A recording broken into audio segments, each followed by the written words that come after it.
And joining us now is our political analyst, Brian Sobel.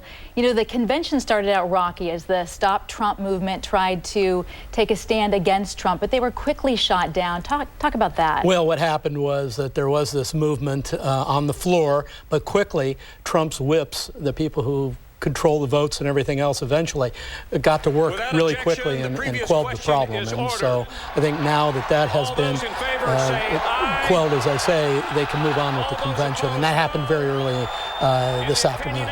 Brian, one of the key moments to me tonight, I thought one of the most emotional moments, was when the mother of Sean Smith, he was one of the 4 people killed during the attacks in Benghazi, and she said, quote, "I personally blame Hillary Clinton for the death of my son." Well, and that has opened up a lot of discussion all over the United States about the appropriateness of those remarks and so forth. And I guess the easy answer is that's a mother talking about her son, and you've got to give that up to her, and the controversy will go on. But was it effective, that kind of taking on Hillary Clinton with Benghazi? Well, sure, to the people that they're speaking to, very effective. I think to a lot of other people who think there's more to the story, that is, it's a much more complex story, maybe not as much.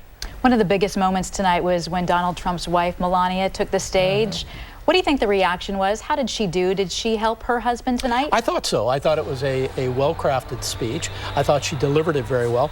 If you think about it, we haven't heard much from her, and she's not a public speaker per se, but she used the teleprompter pretty well, and she gave, I thought, a credible speech.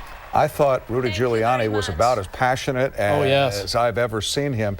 I think a lot of people thought when he first ran for president that was the Rudy Giuliani that they were going to see.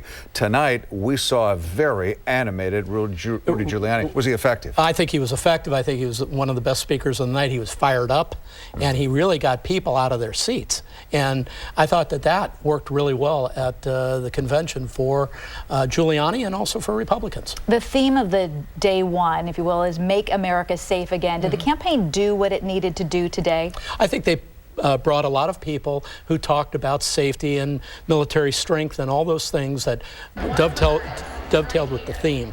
So I think they did that. Question is, with conventions, are you making an impression beyond, your party? And that's really the question at the end of the night. Every time the candidate who's nominated comes out, and not usually, every time seems to get a bump of 2, 3, 4 points, then it slides back. The reason for that is you have all this enthusiasm coming out of the convention, and then either the other convention starts, like it will next week, or in general, people just kind of go back to where they were. Well, do you think that they were effective tonight in the sense of getting people outside of the base interested in Donald Trump? Well, I think moderately. I've seen a lot of first days of conventions. I thought it was good. It wasn't, to me, great, but effective. The polls have showed the race tightening. Yes. Hillary Clinton's numbers have been going down. Donald Trump's staying about where they are, but the race is getting tighter. Yes. What do you think the strategy is going to have to be for Donald Trump to try to win this election moving forward? Is it a positive tone? Is it stick to the issues? What do you think? Well, I think it's going to be more of Donald Trump. I think he has done very well running a campaign that points out all of the problems on the Clinton side of the ledger. Believe me, that's going to come back just the other way, and has already. So, and you're absolutely right, Julie. Trump hasn't increased his lead. Hillary Clinton has dropped a bit, and I think it's, certainly the email scandal, just days and days of that really beat her numbers down. Well, Brian, we're going to be seeing a lot of you this week. Oh, yes, so, my pleasure, yes. Thank you for coming in tonight. My pleasure. Thank you, Brian. Yep.